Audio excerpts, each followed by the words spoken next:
Туғандар, ассалаумалейкум. Сіздермен барып кейжі YouTube каналы. Бізде дүйнөнің бұлымыштан көріп жатқан мекендештер, чарбакерлер, амансыздар ба? Туғандар, сіздерге каштан светте өте мықты қозғошқыр туралы маалымат бере кетсек, маалыматты аяғына кәмі бейісмен байланышып сатывастар болады. Сіздерге жақшы жағылдырып берсек, дүйнен өзіңіздер көріп жасасыздар керек. Қараңыздар, құйрық жақтарыдағы өте сонын, белі тегіс, құлақ баштарыдағы өте жақшы, төш жағын қараңыздар. Бағасыдағы өте сонын шығып жатады. Бағасының 55 000 сұрап жатады кен. Аз-маз кемі ортайды. Қырғызстан любой жағына доставка ұштыр береткен. Бұл жағы Қазақстан, Өзбекстанға дағы доставка жолдары бар.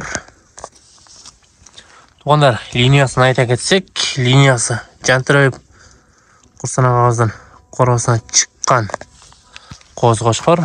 Шоны ені десек дағы болады.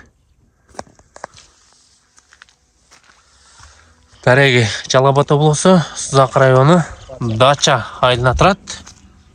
Шағырдың үлі четінде. Лауазға байланышқысыздар сіздерге кеңері маалымат бере кетеді. Егерде бұл қозғошқыр жаққан болса, бойшынша лайкты басауыз, яна достармен материалса қылып бөлішеміз. Қараңыздар, тұрушы бөлік. Жүндерін қараңыздар, таза каштан, қылчық өзі түстір қоз жүндері. Машалла.